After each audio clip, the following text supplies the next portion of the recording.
Kindiki walked into the KICC arena with the title of a deputy president designate or nominee. But when he was walking out of KICC, he had a new name and a new title. William Ruto gave him a nickname, Abraham K, to replace Rigiji. That was very intentional so that people can easily forget Rigiji.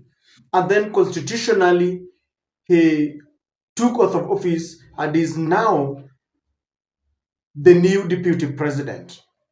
But as he assumes office, there are a lot of questions around him.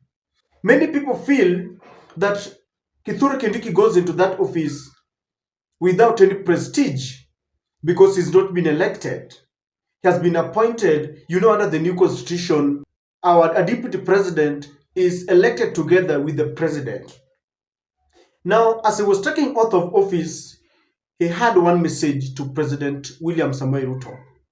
Your Excellency, I have reflected on the words of the oath of office I have taken, both the oath of allegiance and also the oath for due execution of the functions of the office of the Deputy President.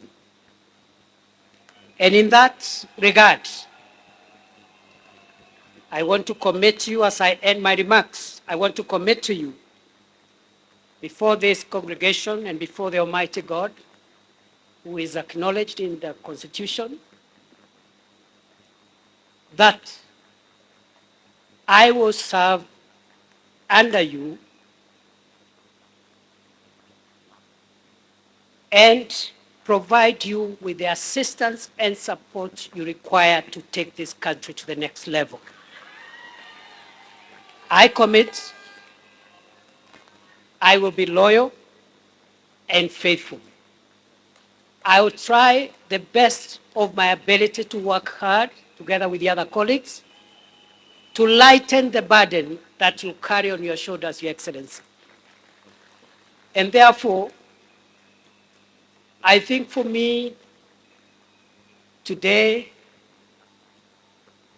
is, if I may say so,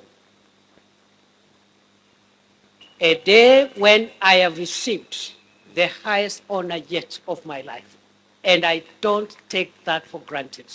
It is that pledge that he gave to William Ruto in front of all the dignitaries that has really worried many Kenyans because they feel that they are left on their own. Many feel that Kithure Kindiki is the new puppet in chief that is going to be remote controlled. And many people feel that as they will be sitting in cabinet meetings, Kithure Kindiki, who is supposed to be the principal assistant, will be there to rubber stamp, to ratify without question whatever William Ruto says, unlike what Rigiju used to tell us, that he sometimes questioned the president. He looked at him in the face and told him, please reconsider your stand. Today is a sad day for this nation. For Azumbi is going to be sworn in as the deputy president. Azumbi. I said Azumbi. Kithure Kindiki, right hand. Yes, sir. Kithure Kindiki, left hand. Yes, sir. Kithure Kindiki, about hand. Yes, sir. Zumbi. I speak as an apostle. I speak as a prophet. If anybody has something contrary, come, let's compare in the presence of God. Much as Gachagua had his own this and that, but he also had his brain. He had the standard. This Zumbi, no standard. I've searched him in the spirit. I did not find him.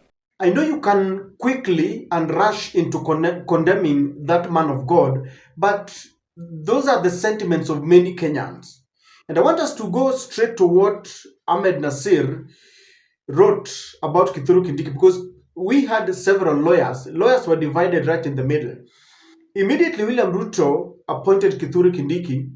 A few hours later, the High Court gave conservatory orders to stop any appointment of his replace to replace him.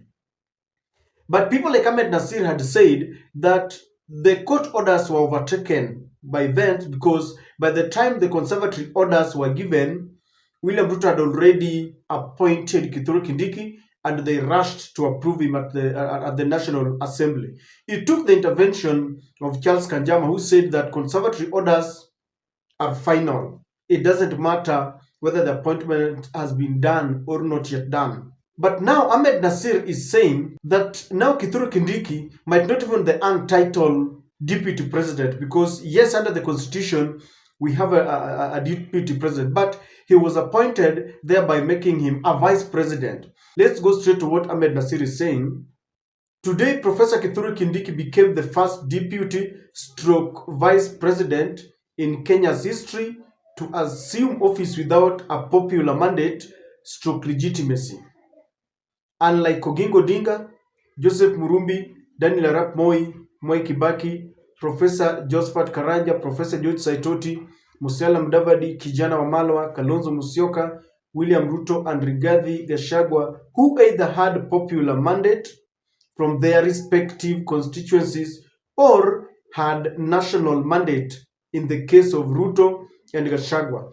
Kindiki assumes office out of the sheer benevolence of His Excellency William Ruto.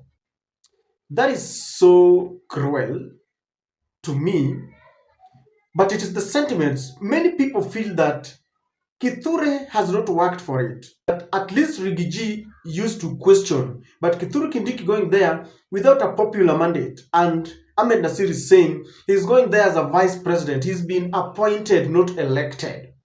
But why do we have these fears? Why do people feel that Kithure might be there as a stooge being remote controlled? One, people expect that a principal assistant must sometimes respectfully challenge his boss. That is the order. That should be the case. When people sit in a cabinet meeting, it is supposed to be a table of discussions, not rubber stamping what the president wants. Then if the president would be proposing something and it's a yes sir everywhere, then you're not helping the president even to achieve his dreams. People expect that when Kithure goes there, despite the fact that he's been appointed, he should exercise full mandate.